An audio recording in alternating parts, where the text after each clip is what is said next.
สวัสดีค่ะ Welcome to Hot Thai Kitchen.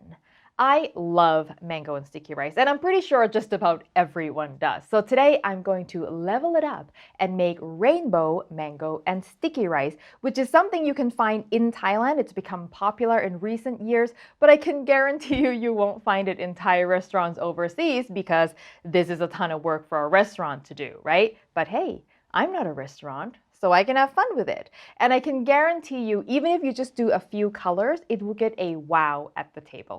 Also, I'm going to give you more tips for making the perfect mango and sticky rice that I didn't cover in my old video. So whether you're going to do the rainbow one or just the plain one, you want to stick around. There are 4 components to mango and sticky rice, which sounds like a lot, but they're all really simple and can all be made in advance. And one of the components is mangoes, for God's sake. You don't even have to do anything with it.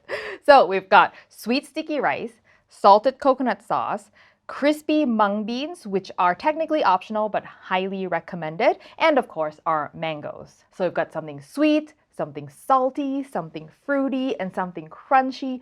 All of these elements, they balance each other out, and this is the reason why mango sticky rice is like the perfect dessert. It's why it's loved by just about everyone. Now that we know all the pieces, let's start with the sticky rice. The rice you want to use is Thai glutinous rice. More on this in a bit. And first I'm going to wash it very, very well. Swish it around with your hands each time until the water runs mostly clear. It'll take you about 5 times. If you don't wash it well, the excess starch will create a gumminess in the rice. Then I'm going to soak the rice for at least 4 hours and up to overnight. And the soaking water is where I'm going to introduce colors for our rainbow rice. Food coloring is totally fine, but let me show you some natural dyes that Thai people like to use. For green, we use pandan leaves, which will also add a beautiful aroma to our rice. Blend some pandan leaves with water until mostly fine, but if you have like a Vitamix, do not atomize the whole thing because you want the fibers to be caught in a sieve. Now the color may look dark green, but the rice will actually pick up little of it, so I find that a couple of drops of food coloring is needed if you want the green to be bright. Then we'll soak our washed rice in this water. For yellow, I'm using turmeric. I'm going to dissolve some turmeric powder in hot water first, as the heat will help extract the color, and then add some cold water to cool it down before soaking the rice, because you do not want to soak the rice in hot water. For blue, I'm using butterfly pea flowers or dok anchan, which you can get dried online. Soak them in hot water for 15 minutes to extract the color, and I make it a little darker than I want so I can then add some cold water to cool it down to room temp before soaking the rice. Now once you have this blue, you can kind of make it purplish blue simply by adding a little bit of acid. Now I recommend lime juice or lemon juice because I tested it with vinegar right here, and even though you can't taste the vinegar, you can kind of smell it a little tiny bit. Here's a before and after for comparison. I know it looks super purple now, but once the rice steams, it will be more of a bluish purple. Next, I have a red beet, which I'm going to simply grate into room temp water. And this is when I realized that grating a beet over a white countertop was a bad idea. So a towel on a counter is a better idea. And you would think this would get me pink rice, but after steaming, it'll actually turn orange for reasons I don't understand. So if you want pink, you need to actually use food coloring. Finally, for dark purple, this is a bit more complicated, but we're going to use black sticky rice, which will also give the rice a lovely flavor. I'm going to first give the rice a rinse and then pour plenty of hot off the boil water over it. Cover and let it soak for at least 30 minutes, or you can just wait until the water cools to room temp if you have time. After 30 minutes, my water is still quite warm, so I'm going to add some ice cubes to cool it down to room temp. And then I can mix in our washed white rice and then let the two soak together for another 4 hours. And I do the initial hot soaking step because unlike white rice, black rice is whole grain, which makes it much tougher. And if we just do a cold soak, the black rice will end up too chewy. So it's my little trick. All right, let's talk the right type of rice to use because there seems to be some confusion here. Some people think that sticky rice means sushi rice. Now, sushi rice is sticky, but that is not what we're talking about here. In Thai cooking, when we say sticky rice, we mean long grain, glutinous rice. So when you are shopping, there are 3 things to look for. 1, the bag should say glutinous rice or sweet rice. Some brands like to use the term sweet rice, even though the rice is not inherently sweet, probably because it is the rice that we use for desserts. Number 2, make sure it is a product of Thailand, okay? This is probably the biggest thing that'll guarantee that you have the right stuff. And then finally, look at the grains. The grains should be long and skinny, not short and chubby. We never use short grain rice in Thai cuisine. Same thing with black sticky rice. Look for black glutinous rice or black sweet rice from Thailand, which is not to be confused with another kind of Thai black rice called rice berry. Now, rice berry is healthy and it's tasty, but it is not a sticky rice, so you cannot use it for this recipe. I have a video all about rice berry and how you can use it in your daily cooking. I will link to it below. Now, in my previous video, you may remember that when shopping for Thai jasmine rice, you want to be looking for this green logo, which is a Thai government certification that this is indeed genuine Thai homalit rice, which is a variety of jasmine rice that is the best. Unfortunately, there is no such logo for sticky rice, okay? This logo only applies for jasmine rice. So when shopping for sticky rice, you have to be looking for those things that I mentioned previously. All right, let's keep going. After the rice has soaked, I'm going to drain and shake off as much water as possible because too much water left inside could make the rice soggy. Be gentle with the rice at this point because after they've soaked, they're very brittle. I've got a steamer rack here and I'm going to put a moist muslin on it. And you want it moist so the rice doesn't stick to the cloth, but not soaking wet. So make sure you wring that out and no water should be dripping. Now I'm going to steam 3 colors of rice at the same time, or however many will fit into your steamer. I just got to go slow here so the colors don't touch. Now fold the cloth over it and then steam over boiling water for about 20 to 25 minutes.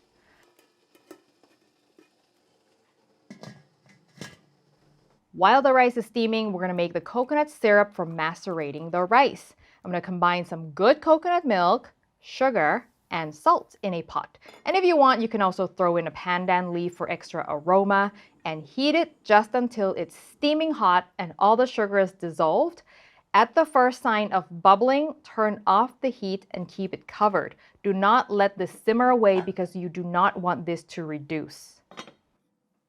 Once the rice is done, I'm going to plop it into a bowl and immediately pour the hot coconut syrup over it and mix well. Make sure both the syrup and the rice are steaming hot. If it's cold, the rice won't soak up the syrup readily, especially if you're making a small amount where things cool down quite quickly.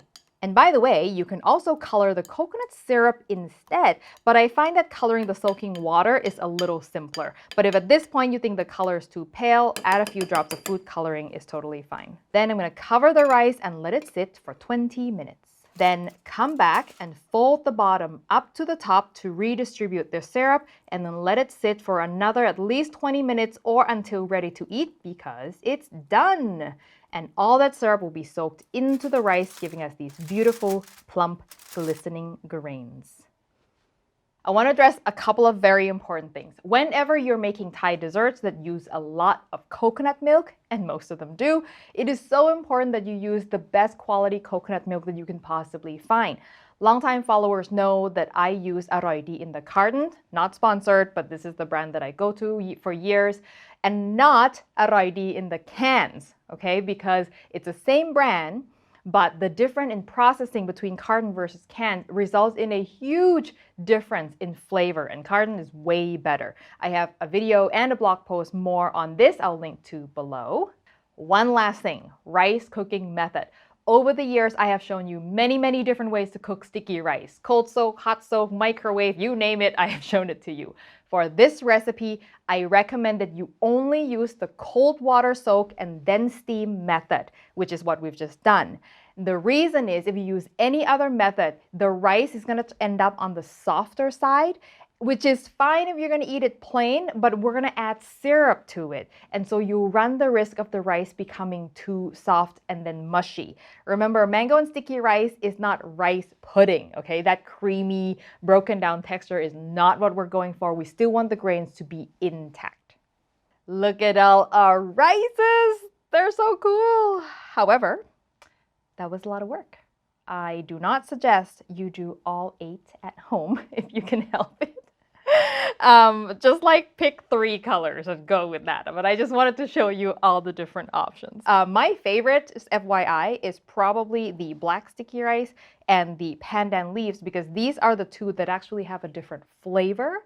Whereas the other colors are just kind of different colors but no flavor, but you can really smell the pandan here, and the black rice imparts a unique flavor. So have like these and then something else. That would be perfect. Now, because mango and sticky rice doing different colors can be a little bit extensive, you probably want to plan your meal to be a little bit on the easier side. If you're looking for quick and easy Thai recipes, my second book, Sabai, is all about weeknight-friendly Thai meals, or you can also check out my website, hotthaikitchen.com. There's a category for quick meals on that as well.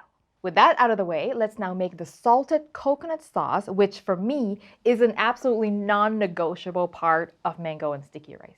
I've got some coconut milk here in my pot, and now I'm going to dissolve a little rice flour or cornstarch in some water until there are no more lumps and add it in. And the added starch will help thicken our sauce.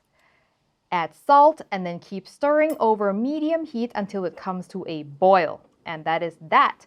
Now, it'll look like nothing has happened, but don't worry, once it cools, it'll thicken further to the right consistency. Finally, I'm going to make crispy mung beans, and if you love crunchy bits on desserts, this is a must. You want to use split hulled mung beans, and I'm going to give it a rinse and then put them in a pot. Then I'm going to add plenty of water and bring it to a boil over medium-high heat. Once it boils, I'm going to off the heat and then cover the pot and let the beans soak for 10 minutes to let the beans cook gently without falling apart. Then drain it and let them dry on paper towel.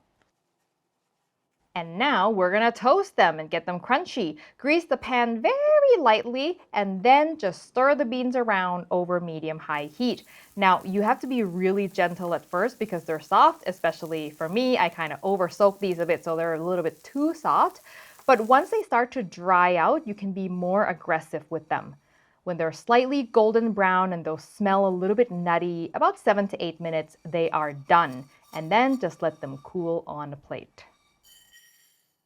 Now we've got all the components that we need. And by the way, everything can be made in advance. And in terms of storage and reheating, all those details will be on the blog post I'll link to below. Okay, the star of the show, the mangoes. This is the most important thing you hear from me today. The mango is more important than the rice, okay? If your mango is not good, it does not matter how good your rice is, it will ruin the whole thing.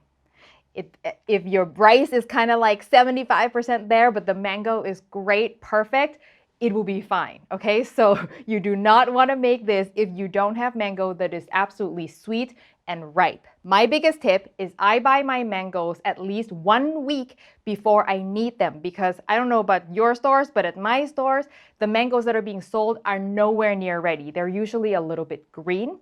My rule of thumb is I bring it home, I wait till they're completely yellow, not a hint of green left, and then I wait a few more days.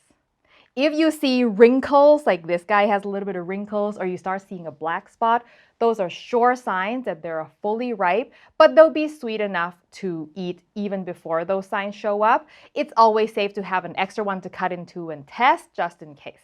Variety-wise, in North America, these champagne mangoes or Ataulfo mangoes are perfect. They're very similar to mangoes that we have in Thailand, which means non-fibrous flesh, super soft and juicy flesh, and very sweet.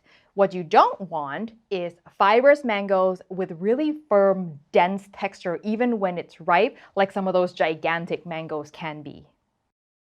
Okay, so to do it the Thai way, you want to peel the mangoes nicely with a sharp knife, which this is barely, but don't cut the cheek off and dig it out with a spoon like a savage, okay? We don't do that. My only tip here is if your knife skill is really good, you'll be tempted to cut a very thin layer of the skin off, but if you cut it too thin, you'll actually leave some bitterness on the mango. So you can kind of see the difference in terms of texture. So you want to make sure none of the sort of skin parts are still left on the mango. Traditional way is to just cut the cheek off And your knife should always be feeling the seed, so that way you know that you're not losing any skin.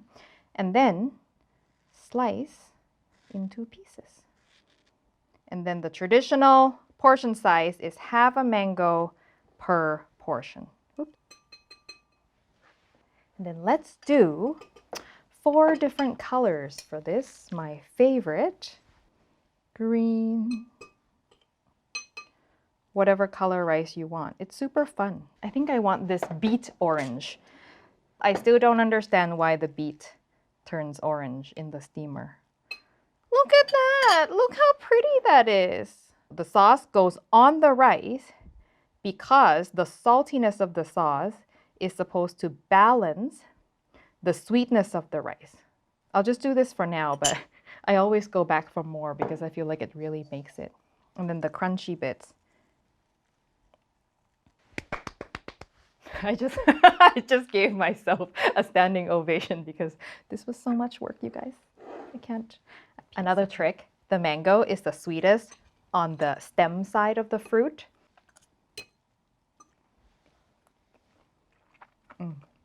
It's so good. The mango is good, thank God. Let me try the green one.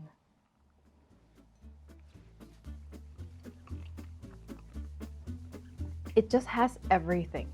It's sweet, it's chewy, a hit of salt, fruity, slightly acidic from the mangoes, and the crunchy bits. I mean, like, oh man, I mean, it's no surprise that this is Thailand's most famous dessert because it's ingenious, it's delicious, and it's pretty easy if you don't try to make 8 colors all at the same time. And that is it. The recipe, as always, will be on hatthaikitchen.com. A special thanks to the Thai Trade Center Vancouver for sponsoring this video, and thank you to our Patreon members who help support the show. If you want to know what Patreon is all about, how you can get bonus recipes and direct access to me, I'll put the link in the description below. Thank you, as always, for watching, and I will see you next time. Sawadee ka.